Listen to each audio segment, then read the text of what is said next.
Sampurasun, jumpa lagi dengan saya Herman Jambek. Kali ini saya akan melukis Dewa Brahma ya. Dewa Brahma itu bermuka 4, tapi karena visual jadi mukanya yang bisa dilukis hanya 3. Ini kan visualnya kita hanya bisa melihat dari depan ya. Nah, ini saya akan membuat dulu latar belakang warna merah, karena Brahma itu warnanya merah. Jadi Brahma itu berwarna merah adalah simbol dari api.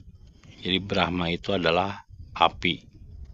Konon diceritakan Brahma itu adalah dewa pencipta. Nah, kita kan hanya mendengar itu sebagai dongeng. Kenapa saya mengatakan dongeng? Dongeng itu adalah sebuah cerita di mana kita belum menyaksikan, belum pernah melihat, dan belum pernah merasakan, maka jangan terlalu percaya kalau kita belum pernah menyaksikan dan merasakannya dalam kenyataan. Kita kan nggak pernah ketemu orang yang bermuka 4. Masa ada sih orang bermuka 4 gitu? Nah, jelas berarti yang namanya kebenaran adalah kenyataan. Dan kenyataan adalah kesaksian.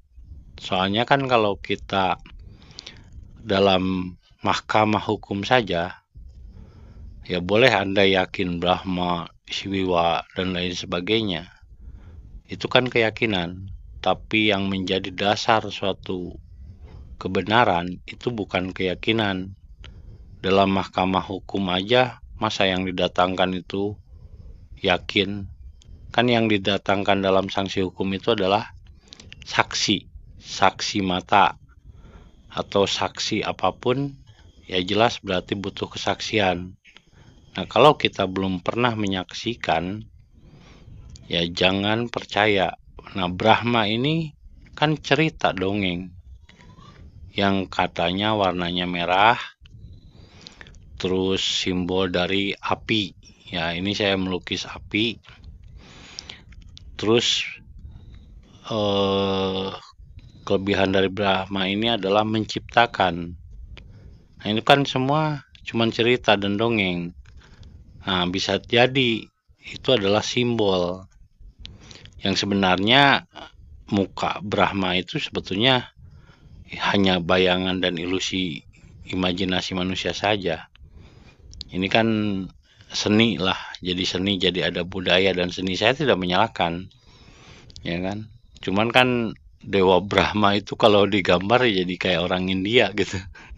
Berarti kan itu imajinasinya orang India. Nah, yang nyata saja, yang bisa kita rasakan, kita saksikan dalam kehidupan nyata ini, yang posisinya menciptakan di dalam diri kita itu adalah pikiran. Ya, karena pikiran itu memiliki kemampuan menciptakan. Contoh, dulu kan nggak ada motor, sekarang jadi ada motor. Dulu nggak ada Android, sekarang jadi ada Android. Itu karena apa sih? Karena manusia memiliki kelebihan, yaitu pikiran. Karena dengan pikiran itulah manusia mampu menciptakan. Nah, bisa jadi Brahma yang dimaksud itu adalah pikiran kita sendiri, bukan tentang dewa, sosok, atau person. Kan dijelaskan, Brahma itu manifest. Manifestasi itu bukan personifikasi. Kalau ada sosoknya, wajah 4, kepalanya 4 gitu, itu person, bukan manifest. Nah, menurut saya manifest daripada Brahma itu adalah sesuatu yang disimbolkan di dalam Brahma itu, yang katanya Brahma itu kendaraannya angsa, atau kalau orang Sunda menyebutnya swang. Swang gitu kan. Bahasa Inggrisnya jadi swan. Ya kan? Kendaraannya swan katanya. Nah, ini saya bikin janggutnya tadinya hitam jadi putih lah, lebih tua. Karena secara manifest yang pertama memang bukan diciptakan sih, dijadikan itu adalah Brahma. Jadi Tuhan itu dalam keyakinan Hindu itu Brahmana ya, istilahnya Tuhan itu yang maha segalanya, yang meliputi, lalu menjadikan Brahma sebagai manifestnya.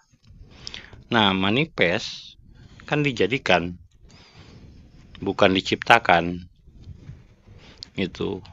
Nah, kalau misalnya manifest itu bukan personifikasi. Manifestasi itu adalah perwujudan, bukan persosokan. Persona sosok. Nah, ini yang saya lukis kan sosok itu, person. Bukan manifest itu. Padahal sebetulnya yang dimaksud dengan Brahma itu dengan simbol. Nah, ini saya ngelukis teratai. Teratai itu simbol dari nyala api ya.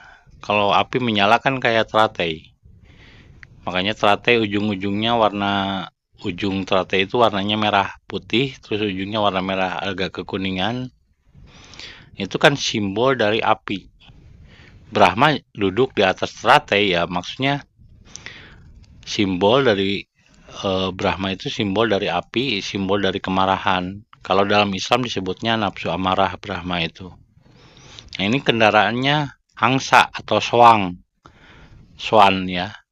Kenapa kendaraannya angsa? Karena kendaraannya pikiran, kendaraannya Brahma itu sama seperti sifat-sifat angsa. Nah, sifat angsa salah satunya adalah angsa itu berkoloni, yang berkoloni atau bergerombol, selalu hidup dalam kelompok. Artinya berarti apa? Ya, pikiran itu memang membutuhkan kelompok, komunitas.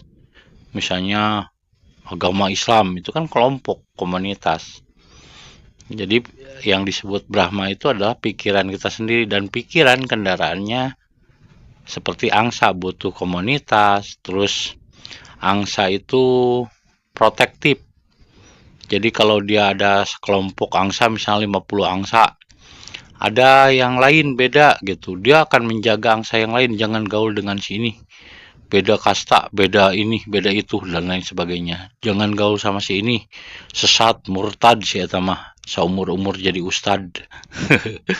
Nah, kalau sifat-sifat kita masih seperti itu, berarti sifat kita masih di kasta Brahma. Jadi Brahma itu adalah pikiran, bukan person dengan muka 4 ya, dengan kepala 4, bukan. Brahma itu adalah pikiran kita ya. Makanya ini saya simbolkan di atas Brahma itu adalah pikiran, bukan pikiran sih, kalau itu otak.